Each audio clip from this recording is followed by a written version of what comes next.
సత్యసాయి జిల్లా Hindupuram parliament TDP ఉమ్మడి కూటమి అభ్యర్థి బీకే పార్థసారథి నామినేషన్ దాఖలు చేశారు. భారీగా తరలి వచ్చిన టీడీపీ, జనసేన, బీజేపీ శ్రేణుల నడుమ పుట్టపర్తి కలెక్టరేట్ వరకు ర్యాలీగా వచ్చి నామినేషన్ పత్రాలను ఎన్నికల రిటర్నింగ్ అధికారి అరుణ్ బాబుకి సమర్పించారు. టీడీపీ ఉమ్మడి అభ్యర్థి పార్థసారథి నామినేషన్ కార్యక్రమాన్ని ఎంతో అట్టహాసంగా నిర్వహించారు.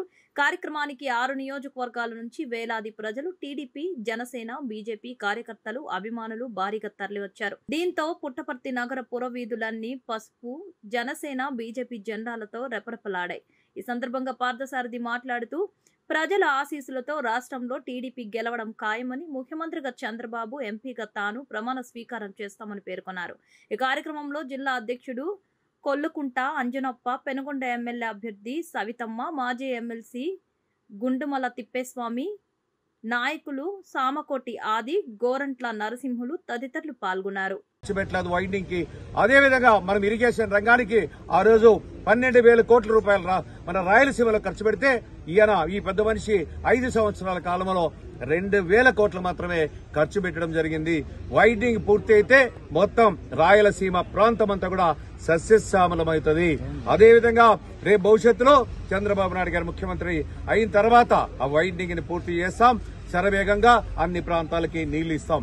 అదేవిధంగా మనం చూసినట్లయితే 2014 నుండి 2019లో చంద్రబాబు నాయుడు గారు అనంతపురం జిల్లా, కరూరు జిల్లా, ఈ కరూరు జిల్లాలో వలసలను అరికట్టాలనేటువంటి ఉద్దేశంతో అదేవిధంగా 14 సీట్లకు 12 సీట్లు ఇచ్చి గెలిపించారు.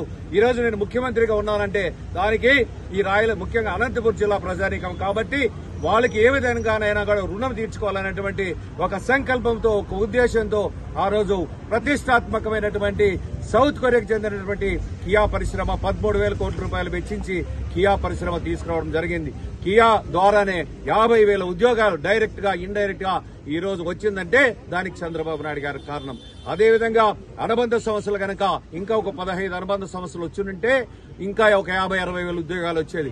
ఈ జేటాక్స్ కు భయపడి, శంకరనారాయణకి భయపడి ముఖ్యంగా అవన్నీ కూడా ఇతర ప్రాంతాలకి వెళ్లిపోవడం జరిగింది. అందుకోసమే అందరూ కూడా ప్రజానీకానికి, ఆ అనంతపురం జిల్లా ప్రజానీకానికే కాదు ఈ రాష్ట్ర ప్రజానీకానికి కూడా విజ్ఞప్తి చేస్తున్నాం. వజ్రాయుధం లాంటి ఓటు ద్వారా ఈ బుద్ధి చెప్పాలి జగన్మోహన్ రెడ్డికి. లేకపోతే మనమంతా కూడా నాశనం అయిపోతాం. రాష్ట్రం అభివృద్ధికి నోచుకోకుండా పోతుంది. మన భవిష్యత్తు, మన పిల్లల భవిష్యత్తు, రాష్ట్ర భవిష్యత్తు బాగుండాలంటే చంద్రబాబు నాయుడు గారు లాంటి ఒక విజన్ అనేటువంటి, ఒక తెలివైనటువంటి నాయకుడు రావాలి, పాలించాలి తప్ప లేకపోతే 13 లక్షల కోట్లు ఈ రోజు